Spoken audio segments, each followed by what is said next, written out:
My favorite shooter of 2021 will not be Battlefield 2042, Call of Duty Vanguard, and might not even be Halo Infinite.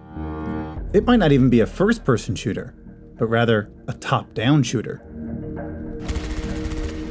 I'm really enjoying this Ready Player One. Tropic Thunder.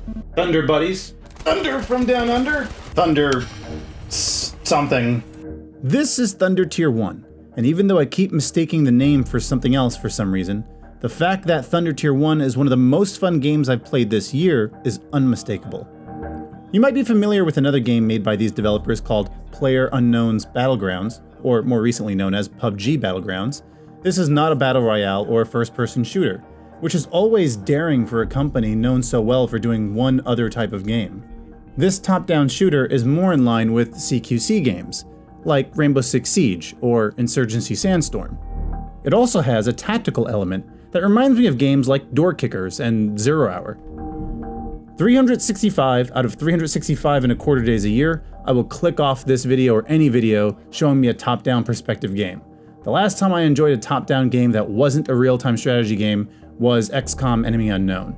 And I feel like what Thunder Tier 1 is doing for top-down games has the same level of sophistication as what XCOM did coming from an isometric game.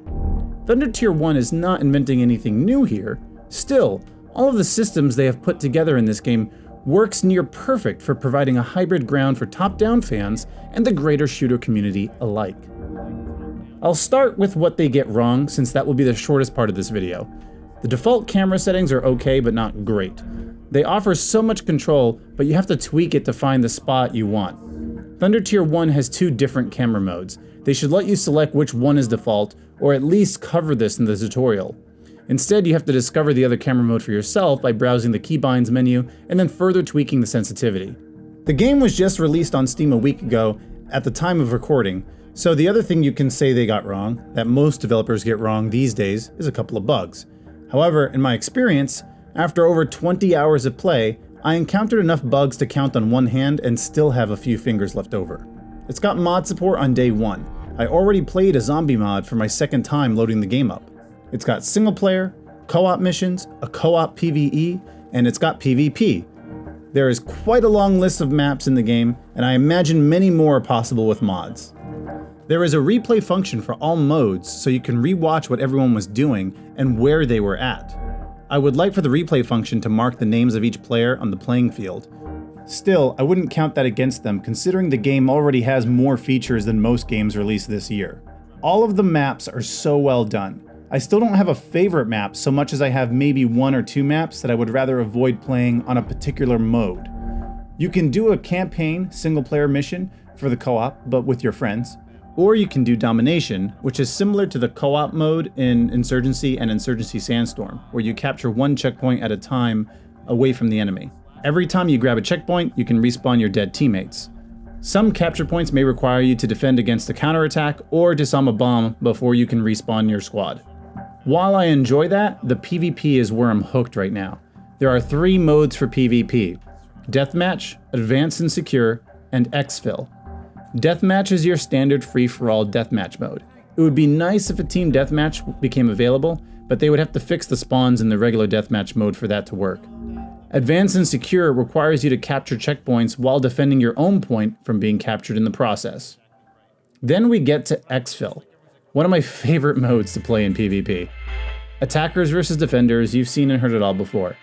In Exfil, the attacking team needs to extract a package to a predetermined one of 3 locations.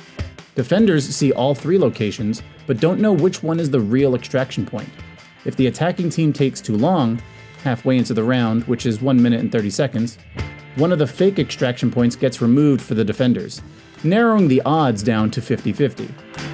If the attackers take longer with less than a minute left in the round, the defenders will see the real extraction point. So the game becomes increasingly more difficult for the attackers the longer they take. However, suppose attackers rush too hard and the container carrier drops the container. In that case, the round timer drops to 40 seconds for the attackers to reacquire the container, take it to the real extraction point, and prepare the balloon for extraction. Whenever the balloon is prepped for extraction, all defenders see the real extraction point. Then the package carrier still has to attach the package to the balloon before the end of the round. It's an objective-based mode that I think players from Rainbow Six Siege, CSGO, or Zero Hour will find very attractive. Here's what Thunder Tier 1's Exfil Mode does that will be a breath of fresh air to players of all those games I previously mentioned. There are no sides to the map. Thunder Tier 1 does an excellent job of utilizing the entire map by spawning players and objective on opposite sides using every possible angle of the map. At launch, the game is $20. The graphics are great. I can even see a potential first or third person mod being made because my initial thought was that the textures wouldn't look good up close. After all, it's a top-down shooter. But the graphics look great, even close, after flying around with the camera in replay mode. Typically, I stop listening to people who try to make top-down a thing, but when a game gets it so right, I think it deserves some attention. And it's turned me into one of those guys trying to make this top-down shooter a well-deserved thing. I want to see more in-game content released for this game, not because it doesn't have enough, I'm just so invested in this Tropic Thunder universe. Thanks everyone for watching. Check out the Twitch stream live every Monday, Wednesday, Thursday, and Friday at 10 p.m. Eastern Standard Time. On Saturdays, we're live at 8 p.m. Eastern Standard Time. We are getting close to 800 followers now on Twitch, which is incredible since first going live in May of this year, and I have all of you to thank for it. Thanks so much, guys. Bye.